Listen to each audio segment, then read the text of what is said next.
I Hate Politics is a podcast about a human activity we love to hate. I'm Sunil Dasgupta. We despair about the state of local news. In the Washington, D.C. region, local news outlets have closed.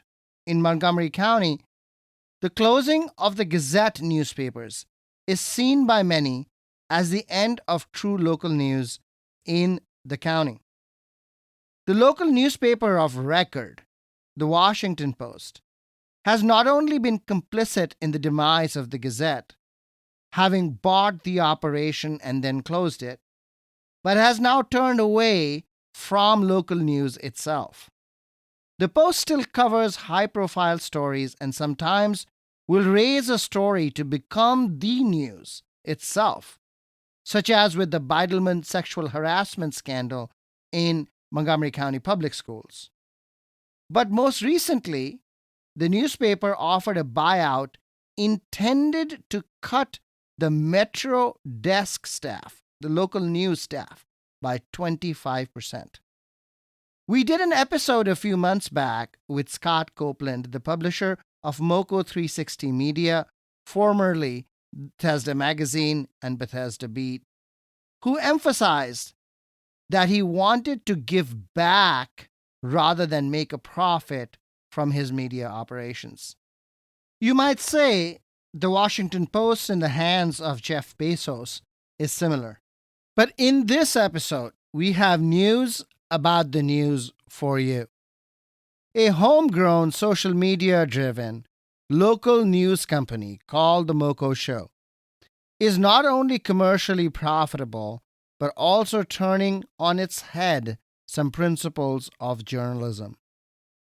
I talked to founder Alex Sironis, who started MoCoShow as a snow reporting social media handle when he was a PE teacher in MCPS, and now has over 100,000 followers and millions of unique hits across his various platforms.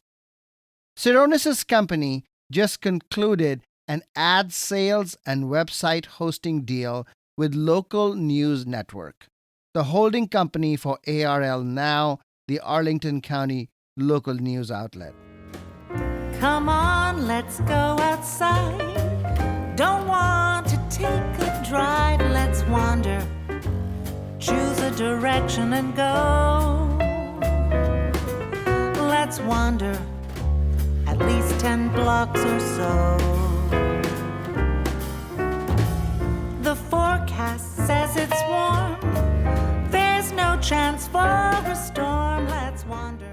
I Hate Politics is a podcast about our neighborhoods, workplaces, schools and streets, and our local governments as they function in diverse and democratic societies. This means our politics are dirty, messy, sometimes corrupt, with often self-serving politicians. But no matter how much we may hate politics, we are never exempt from it, even when we refuse to participate. In fact, the purpose of politics is to keep society functioning precisely when we don't agree with each other, like now. Music for this episode comes from Washington, D.C. composer, songwriter, and pianist Oren Levine. We are pulling music from his album Making Up for Lost Time. Barbara Pappendorp and Aaron Myers on vocals, Lionel Lyles on tenor sax, and Herb Scott on alto sax. You can find more music from Oren Levine at ohljazz.com. My apologies to Barbara Pappendorp for mispronouncing her last name in previous episodes. I'm often at the receiving end of mispronounced names, so I'm particularly sorry.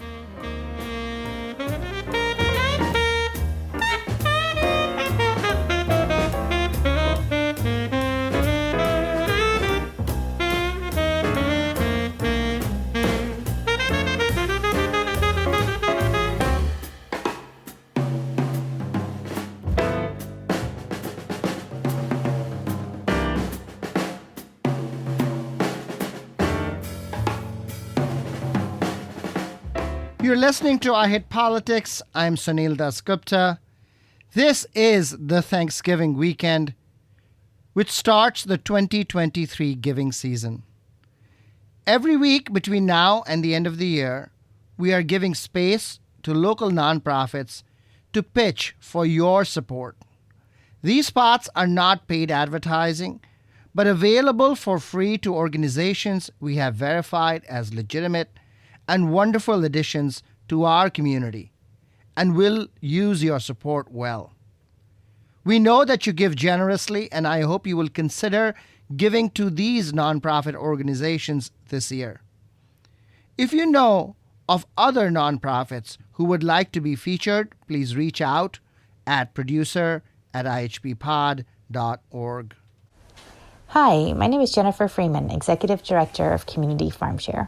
We are a Montgomery County-based nonprofit that exists to build a connected, thriving local food system by reducing food and nutrition insecurity in communities lacking access to healthy, fresh produce options and supporting our local farmers.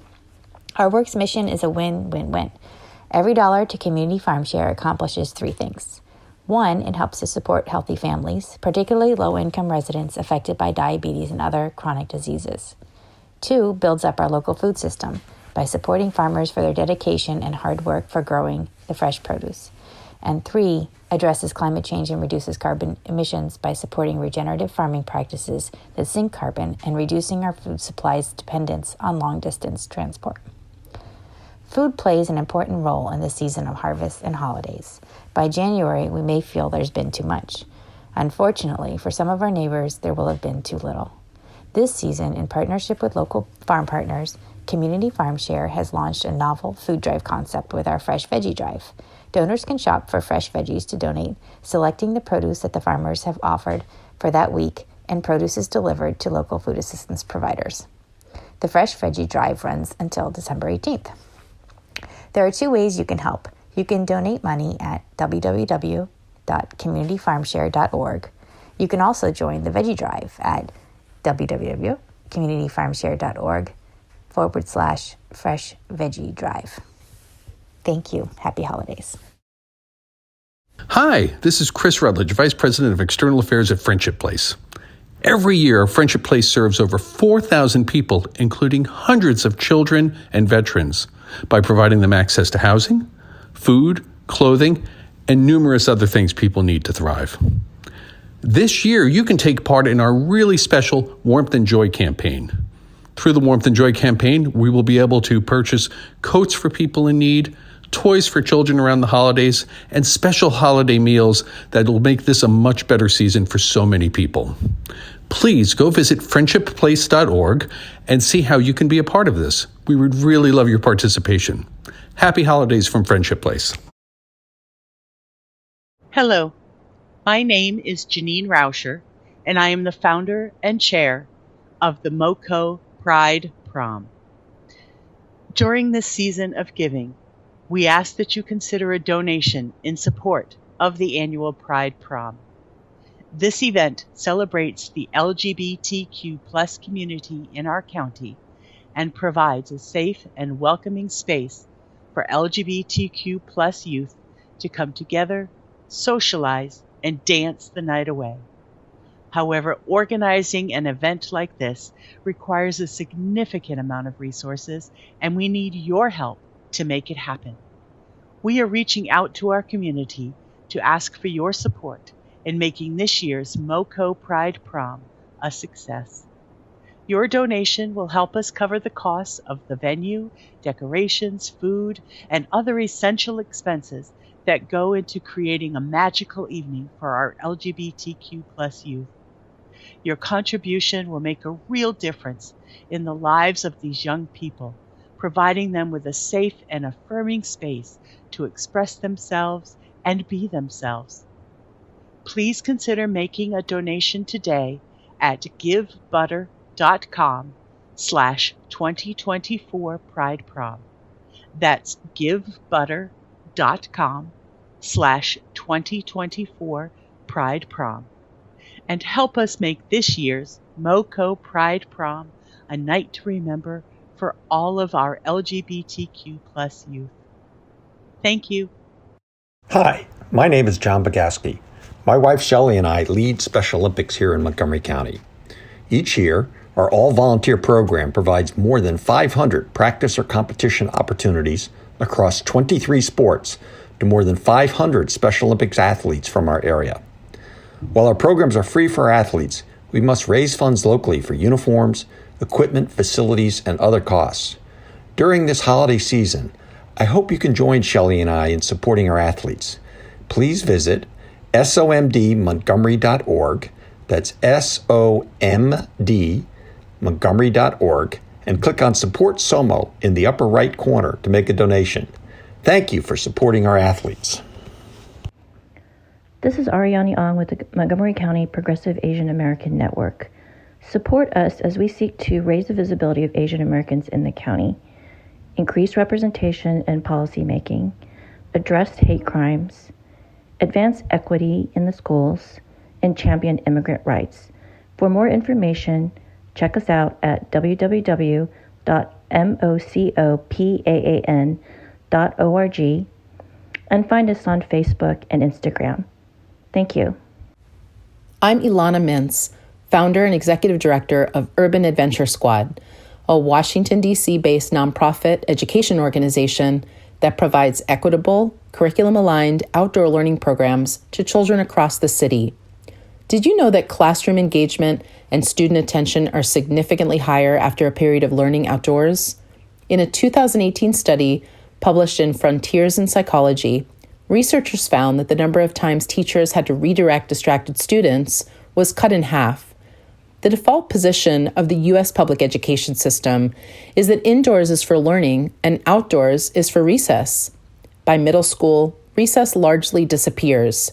Outdoor learning offers evidence-based benefits not just for student engagement, but for academic achievement, mental health, physical health, and attendance rates. Despite the evidence, over 98,000 D.C. public school students spend most of their time indoors. Urban Adventure Squad seeks to change that by building a culture of equitable, sustainable outdoor learning in our public education system and in our communities. By the end of this school year, we will have worked with over 24 D.C. public and public charter schools and 1,800 students, and we rely heavily on your donations to support our work. Please consider a one-time or monthly donation of any amount by going to urbanadventuresquad.org and clicking the donate button. No dollar amount is too small. If 20 of you listening today become a $5 per month donor, we'll have raised $1,200. Thank you in advance for your support. We wish you peace and community this holiday season. You're listening to I Hate Politics. I'm Sunil Dasgupta. Isn't the sheer breadth and variety of community organizations mind-boggling? They reach parts of our society that markets and governments find hard to reach. You can find links to the websites for these nonprofits on the I Hate Politics website, ihppod.org. You can also sign up at the website to get the podcast delivered directly to you. You should know that Urban Adventure Squad is founded and led by my wife, Ilana Mintz. I'll be back with Alex Tsironis, founder of the MoCoShow. Let's go. Another set, another music show. I'm on the keys and happy to be on the stage. It's great, it's weird. Had no idea I'd be sitting here. That's not a plan I thought about back in the day. Didn't do it before, don't know why anymore. I had other things on my mind. Guess this late boomer is a late bloomer. Now I'm making up for lost time.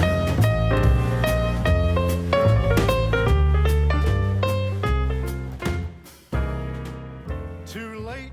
Alex Tsironis, welcome to I Hate Politics. Thank you so much for having me. Your outlet is different in its approach to traditional news outlets. How do you think about that difference? It's different because we try to present the information as it's kind of provided to us by whoever it is providing it to us. So we let people kind of consume the info and then share their opinions and their in the comments and stuff like that. We don't try to kind of editorialize anything when we share our information. And I think that's pretty different. But then we will still show like the human side of it in a different post, not about the news specifically, but just about, hey, I remember when this used to be this and now this is changing. So it's kind of showing that, hey, we're with you. We're local people like you.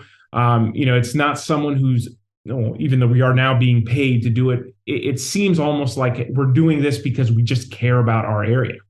Local news has always cared about the area. You say you don't editorialize, as if that is not something that is part of being local news, but it is. I think it is. And I think we do at the right times, because I think if you were to start editorializing when it comes to every news release, there's other local news folks where when something bad happens, they let people know why they think it's happening. And we don't really do that because I don't have those answers. I couldn't tell you why something happened. I can have my own opinion, but for me to share it on my platform, I don't feel like that's kind of what we do. I don't feel like that's the right way to go about it. Well, then the question really is MoCoShow just Alex Saronis's platform? That's what it was when it started. It used to literally just be that.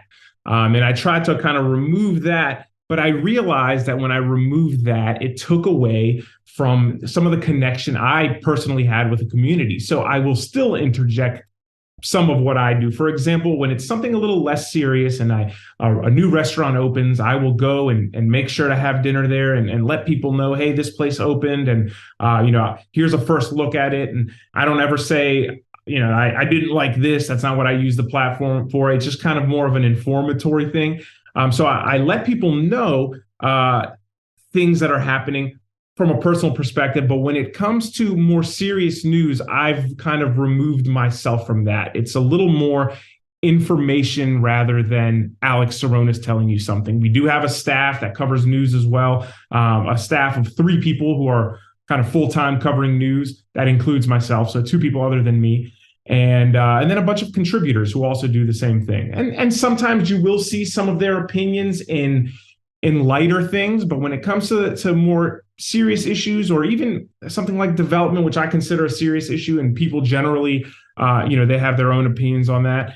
We don't really provide what we feel about that. We just kind of let people know what's happening. This is going to the planning board. The planning board approved this. The planning board did not approve this, and so on.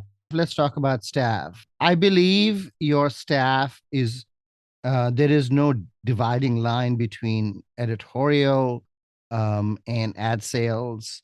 That is very different from a traditional news organization where there is a clear line between the ad people and the editorial people. And in fact, there tends to be some kind of wall between them. Yeah, so initially I brought in one person who handled ads for me. And then that person became a content creator as well. And when that happened, we did start to realize that it wouldn't make sense for him to be covering the news for places that are potentially advertising with us or used to, or so on and so forth. So we brought in 2 people who handle advertising only, and they don't create content. The one person who initially handled advertising still manages that side of things, but is not actively pursuing these ad sales. And that's kind of we looked at it as, we don't want there to be a conflict of interest when it comes to creating content. And I've completely removed myself from that because I don't want to be affected by that when it comes to creating our own content. You did say that you run promotions and you're very proud of some of the promotions that you have run. We did a big thing. This was back in 2018, I believe. It was at Dogfish Head Ale House. It was the first time anyone sent some real money our way. In terms, when I say real money, it was a very small amount, but it was coming monthly, and I had to prove our worth to the to the Dogfish Head Ale House, and I said, all right, so let's do a promotion where we do a free burger with the purchase of any drink, and we ended up having 1,000 people show up on a Tuesday night to Dogfish Head, where on a Tuesday night, not many restaurants have a wait, and we had a 2-hour wait, and they kind of believed in me, and in turn we signed a deal where they were paying monthly. That was my first monthly deal, and I was very proud of that. But it was noted that it was an advertisement. We let people know, hey, we are working with Dogfish Head, and that was kind of the first entrance into ads for us. Your real reach is on the social media platforms. What do you think is the difference between how you do it and how they do it? About 10 years ago, when I remember it was one of my 8th grade students, he said, hey, you got to do your snow thing on Twitter. And I was like, why would anyone care about weather on Twitter? That was exactly what I said to him. And then I joined, and a week later, we have 1,000 followers. And I was like, wait a minute, there's something here. So getting that head start on being able to realize what works and what doesn't on social media, being that we got into it 10 years ago, I kind of learned a lot. So when I decided to put the MoCoShow on social media at the time, there wasn't much news on social media. And you'll see that as time kind of progressed, people started putting more news on there. But initially, it used to just be ways to get people to your website, and not really putting your full story out there on social media. So what we started doing early on was putting everything out there on social media. A whole story, a whole article is available for you at the time available for you to read on Facebook, available for you to see on Instagram. Twitter was a little different because it had like a limit as to how much you could put out there. But I started giving everyone what they wanted right there in front of them, and it helped me build a bigger kind of readership base. So I think the difference is we started early and we started giving everything away on social media for free, whereas a lot of places were just using their socials to drive them to their website. You're not covering issues in depth in a way that would make your readers go beyond just the headline of the day.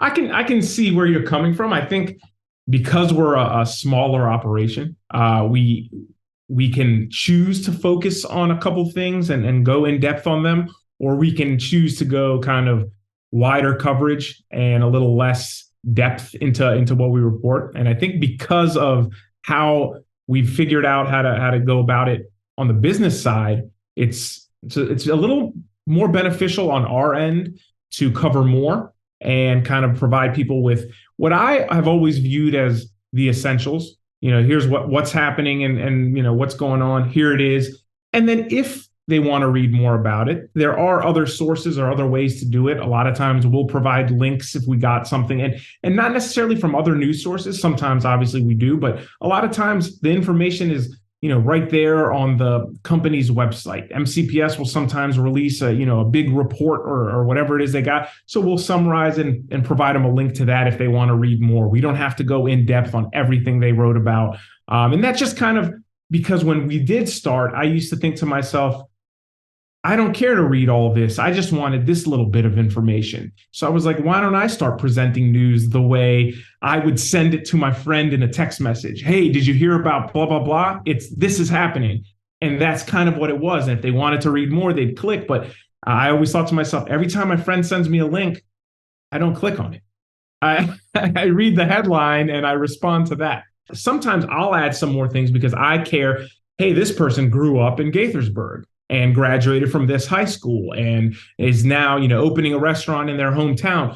That kind of thing, I think a lot of local people care about. But when it goes into, 2 pages on everything else about it, I think most people don't care. Now, everyone has their own little niche about what they do care about, and they always click on those articles and want to read more. But most of us, when it comes to everything, don't care enough to read a 5-minute article. That is fundamentally, I think, the difference between a traditional news source and you. You reported out a press release from Maryland Department of Transportation about public meetings about 495 and 270 well, I think over the weekend. That is the news release itself. And it lists the various meetings. It basically provides the general approach. But, the 495 270 controversy is a deep, deep controversy. It is incredibly complicated. It is very detailed, and it requires knowledge of transportation, highways, government projects. Do you find yourself kind of moving in that direction, inching maybe slowly? We have such great analytics now that show us if for some reason that specific article about the meetings coming up about 270 and 495, if for some reason we notice, hey, this one really did well, a lot of people seem to care about these meetings, then we go back and we look at it and I go, I think it's time to go a little more in depth on this. And another example recently was the bike lanes on Old Georgetown Road. Controversy, people on every side of it. And we went a little more in depth. There was a petition, there was a counter petition, there was what happened to, and it wasn't that one specific incident, but I think one incident kind of made things move a little faster in terms of adding the bike lanes. And we went a little deeper on that because we noticed that it was something that a lot of people cared about. But people cared about it for different reasons. Some people for pedestrian safety, but others because it was slowing them down going down Old Georgetown Road on their commute. And there were so many opinions and so many people coming at it from different ways. So we decided we were going to cover it, the petition, the counter petition, and everything that was going on. And that kind of thing we did go in depth about because there was so much public interest. And also the 270 lanes, there's public interest, but there's not much interest beyond, yes, we should have them because I want less traffic, and no, we shouldn't because it won't help. And the issue is this, and we tried this in Seattle and it didn't work there, and so on and so forth. But a lot of times it's usually just yes and no. So I'm just kind of thinking, hey, let me let you know when the meetings are. If you care enough about it, you'll probably be involved in the meetings. And a lot of people, they think they care about something, but they don't care enough to join a meeting. And I look at it like that kind of shows us, do we need to go in depth? And I thought these articles were very important. A lot of people would care, but for some reason on our platform, they don't do great.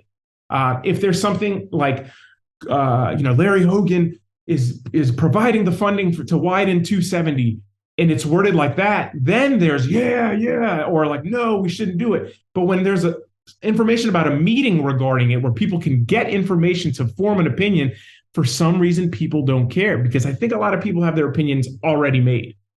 As you describe this process, right, you are right. I mean, there is so much analytics available that you can tell which stories are doing better, which stories are doing worse. But do you have a responsibility now because of this reach to say that, even if people are not reading it, we should report it because this is important and people should know about it? Yeah, I mean, I like the way you asked that because I feel like the public feels as though we have the responsibility because of our reach to report on everything they care about. And we will, every single day, we are tagged in stories from fundraisers for something very sad and very important to someone to a social situation that in this video looks terrible, and everyone wants us to cover it because they want their side and their opinion to have a little more visibility. But we have to. On our end, there's so much that goes into it. One, is there someone available to cover it? A lot of times, someone might be available to cover it the next day, but at that point, it becomes old news, and it's kind of we missed it. But I do think we have a responsibility to cover it, and that's why we cover so much.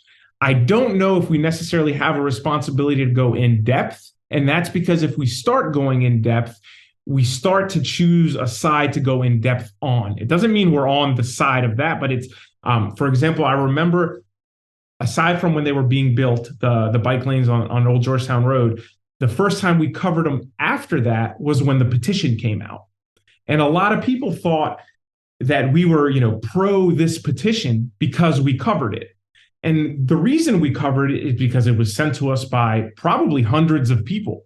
So we saw that there was public interest. So this is interesting what you said, is that when you do go in depth, that people believe that you're taking sides, and you would rather not be seen as taking sides. I try my best to make sure that my brand does not come off as being on one side or the other. Do you think not taking sides is what gives you your audience? I think so. I think so. And I think by default there's kind of, we used to monitor our comments, and now we just can't. We're getting 10,000 notifications every 2 minutes. But I feel like a lot of people, 95% of people leave very respectful, kind comments, and they provide their opinions and argue. And I feel like it's become a place where, yes, there will still be some disrespectful people leaving disrespectful comments, but it's become a place where you can share your opinion on all these different topics. People don't just come for restaurants anymore, because for a while that's kind of what it was, retail and restaurants. I'm sharing my opinion on that, but now people are able to share their opinion on the toll lanes, and they're able to share their opinion on who they think should have won this election, and if this question ballot is good or not, and they're able to share their opinion on that, and it's kind of become a place where the community gathers. Historically, newspapers, particularly local newspapers, there's been what is called I have called a cross-subsidy model, right? That, their business coverage, their retail and restaurant coverage, their sports coverage often will subsidize the sort of hard news political coverage. And the hard news political coverage always loses money, right? There is no, it'll get fewer eyeballs. It'll be read by fewer people. It'll be, on the front page and yet be last to read, right? But what it does is it provides credibility to the news organization that is doing it. It provides sort of the heft that a news organization can claim to be a news organization by making that cross subsidy investment. I think it's a little bit subjective when someone is to say credibility, and I've had people tell me we've lost credibility because we had a typo.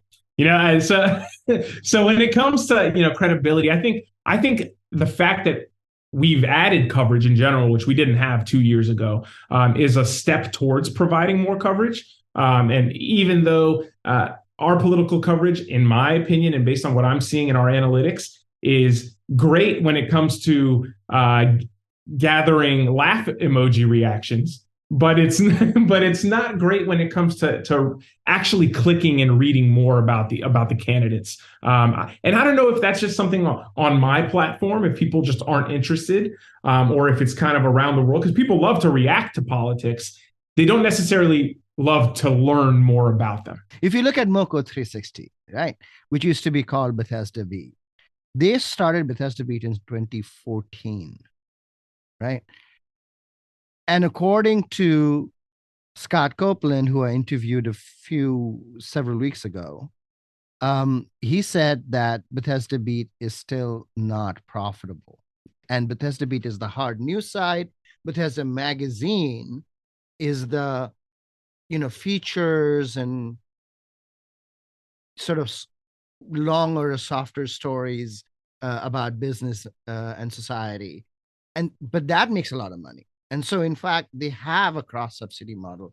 They have 5 or 6 now reporters covering various things in the county. Are you looking at how you can sort of get there, or that is not even a model that is of interest to you? I think that specific model is not of interest to me. I think that's kind of what does a lot of people in. They will hire someone to cover a topic that, not a topic, but a specific subject that doesn't necessarily do much for what they're doing in terms of bringing more readers in and providing additional news. But I look at it like, if we can add one person, that's kind of my near future goal, to add one person to maybe cover a bunch of different topics, not one specific thing, but a little more in depth. Maybe hire someone with a writing background, because every single person on my staff, other than a few contributors who are college students who I'll bring on to contribute a few things. Nobody has a journalism background. I'm a classically trained PE teacher. All right, so I have a degree in education. However, it's in physical education. I've been writing all my life in different ways, but none of us are traditional journalists. So we do things a little different, and I like that because it remains different. I don't know what it's supposed to be like. I know what I'm doing and what works, what has worked for us, what has not worked for us, and that's all I know. So I look at it and we go forward that way. So would I like to bring someone in to cover things a little more in depth? Yes. Would I like to have a staff of 6 reporters? No, because I look at it like I don't want someone to say, okay, I wrote my 3 articles for the day and I'm done. I want someone to be hanging out at home and they're catching something on TV and they notice something. They're like, wait a minute. And then they got to look it up and they're like, that's an article. Let me write it right here, right now. But why is your expectation that a beat reporter who you're describing that subject, I've done my 3 stories. Why do you think they are not more motivated? Because they're not compensated to be motivated. And I look at it like if they're making whatever. How do you compensate to motivate? I think it's kind of based on, for example, and we don't have there's no model that says, hey, every time someone clicks, you make 2 cents. It doesn't work that way. It's a little different than that. But if you're bringing in readers, you do tend to generate more revenue from the actual website. And I look at it like what I do is with our contributors, it's like you get a percentage of what your articles bring in. When you say you have full-time reporters, they are paid essentially by some function of the readership of their articles. They're not on a salary with the W-2 or anything. Nope, they are contracted right now. They can be. So one of my contracted employees is going to be an employee soon, but they will not be a salaried employee. Everything is commission based, and it's commission based on what you bring in. And it has worked for us because it has motivated our reporters to cover things that other reporters may not be able to cover or may not be willing to cover. Well, it seems that among the most innovative things you've done is how you compensate reporters. It's different. It's different for sure. And I think it's motivated our reporters to look at things. And again, these topics are very different and people have different opinions on them. But I think we started doing something that I didn't see anywhere. And this is such a silly thing to cover, and now I'm seeing it almost everywhere. And it was because it was something we thought was interesting. A teacher and only wins $100,000 off a scratch ticket. Now, there's different opinions on the lottery and what scratch tickets are and who they can affect and all that. But I personally find it interesting. One, because I was a teacher. Another thing, because I think it's cool when someone wins $100,000. And 3, because they bought the ticket at the 7-Eleven that I grew up next to. So there's so many different things. We cover that, and our reporters are like, hey, have you ever thought of covering this? This is pretty cool. And I thought to myself, no. They were like, can I try? I was like, sure. And then I realized that winning scratch tickets has been one of the most read articles for us. Well, so when I would imagine when the Gazette newspapers existed, they would absolutely cover a scratch ticket win. But the Gazette also covered the county council, the Board of Education, the planning board in incredible depth. And I was a little younger, so I don't think I was reading that. But I look at it like, yes, they did, but they probably covered it. And it came out a couple days after what happened. A lot of people despair about the decline of local news, including me. I don't believe you think that is true. Local news declining? I think local news has changed, right? So the way we consume it is different. So many people follow, and this isn't my type of thing, but there's a lot of accounts on social media that just listen to the police scanner and report on what they hear. And these pages and these accounts, they've gained a lot of followers. I couldn't tell you why they do what they do. I couldn't tell you if they're trying to earn money off of what they're doing. I couldn't tell you if they want people to vote a certain way based on how they're reporting things. I couldn't tell. And I think different accounts have different motivations behind them. But I think a lot of people now consume news differently. I would never know that my my neighborhood 7-Eleven got broken into at 4 a.m. But now I know it as soon as I wake up because there's some account that covers it. Break in 7-Eleven, Kentlands, 4 a.m. And people are now consuming things in a different way. So it's not as much these official news. We don't have Fox 5 covering things, CBS and NBC, but we have these local reporters, and some you may find credible, some you may not. But I feel like that's kind of for us to decide.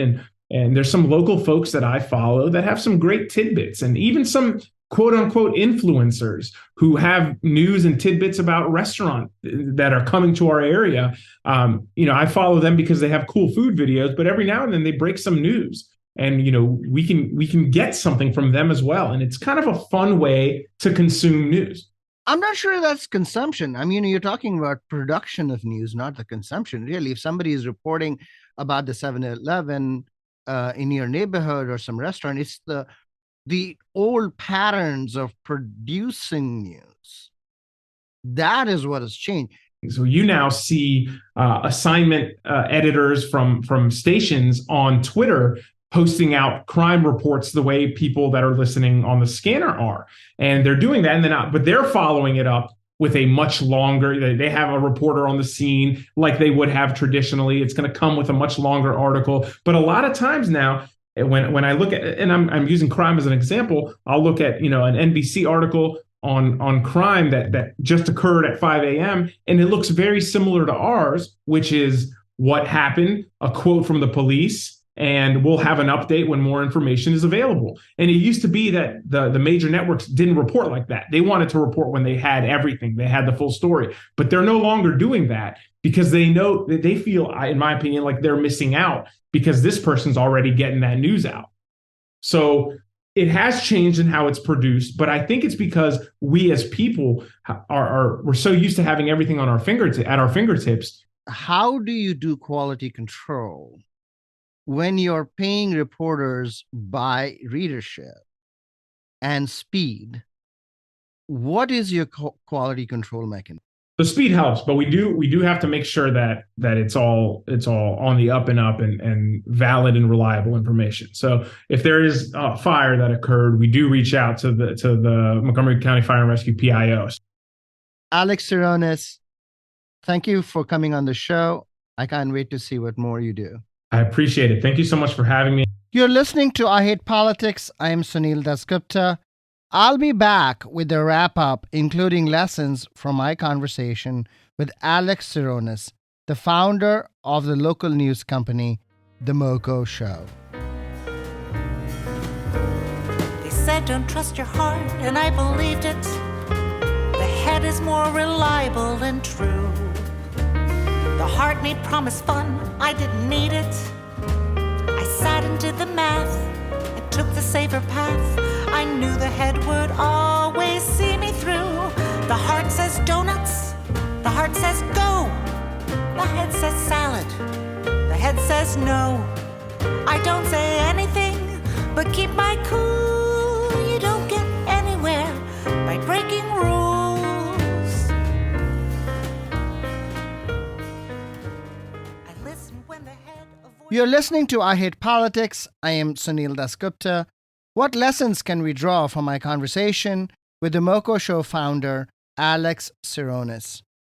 In our all-round despair over the decline of local news, we have something to be thankful for to Alex Sironis, who has built a profitable news source from a start with social media handles reporting snow closures.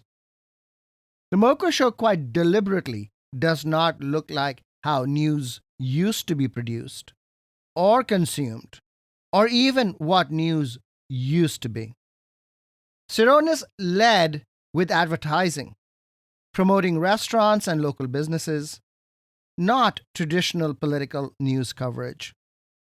He does cover school and crime and development politics now, but he believes that his followers and readers do not care about reading local news in depth, just as he does not. When he says that if a friend texts him a link, he looks at the headline, but likely won't visit the link itself. In Sironis' point of view, in-depth reporting can actually be counterproductive because it makes it seem like the MoCoShow is taking sides, and that hurts audience numbers. The one type of in-depth reporting that works for him is the local kid makes good story. That's what people connect with, he said. Sironis says he sees his role as providing information, which most often means restating news releases from local government agencies and businesses. And in his worldview, should his audience want to know more, they can find it using the links in his story or with some rudimentary research. The costs of running this model are low, and it gives the market what it wants. Sironis is also relentlessly focused on metrics and can pull up the latest numbers on his smartphone and show you his growing reach. He knows which stories work and which don't. While politically knowledgeable locals debate the minute details of I-495 270 toll lane expansion, most of his audience, the general public, only cares about it in very broad terms. Say what the governor has decided to do, rather than the theory of induced demand and congestion pricing, which was the subject of last week's episode on I Hate Politics. So relentless is he on the metrics that he measures and pays his reporters by the number of reads they get. Many new media outlets have figured out ClickPay, but it is hard to imagine a reputable newspaper, even in this day and age, doing that. Freelancers and contributors may be paid by the word or the page, but almost never by the number of people who read a story. Sometimes there just wouldn't be a way to tell how many reads there are anyway. But also, there are labor practices at stake, and journalists' unions would be up in arms. While traditionalists might find the direction of this change distasteful, there are questions here as well about scale and growth. There are very good reasons established news organizations pay reporters wages instead of commissions. A steady wage can free a reporter's mind and allow them to develop expertise, sources, and in-depth knowledge of their beats. The Washington Post would not be the paper it is without full-time reporters. And the Gazette newspapers in Montgomery County had a full-time staff. Maryland Matters, the statewide news outlet, is organized as a nonprofit to be able to win charitable support from foundations in order to hire full-time staff. MoCo 360 Media's Scott Copeland is proud of the fact that he employs full-time reporters who have issue expertise. But Sironis is not persuaded, at least not at this time. From his point of view, technology has changed local news and has given us a new model, which he has mastered and the others have not.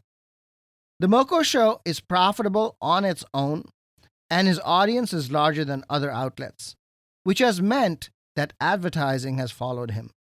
In his view, he offers what people want, the basic news, news by text, as he called it.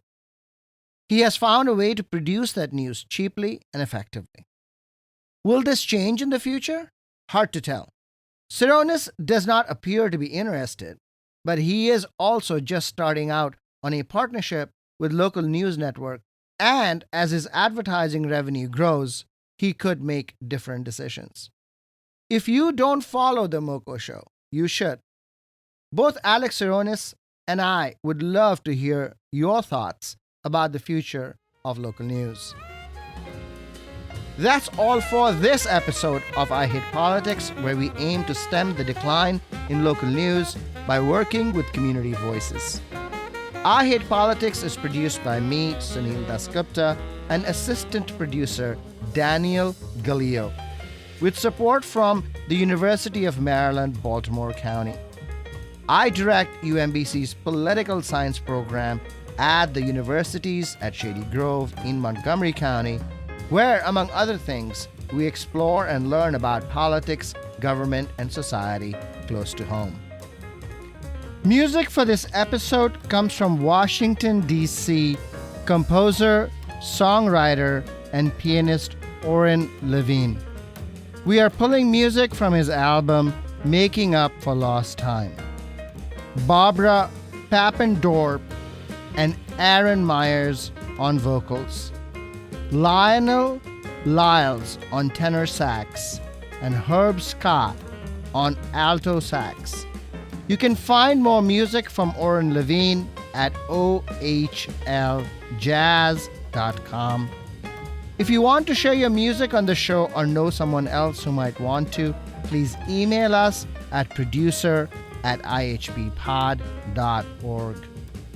I hope you will rate, subscribe, and share the podcast as we bring you stories about politics close to you and to your home. Happy Thanksgiving!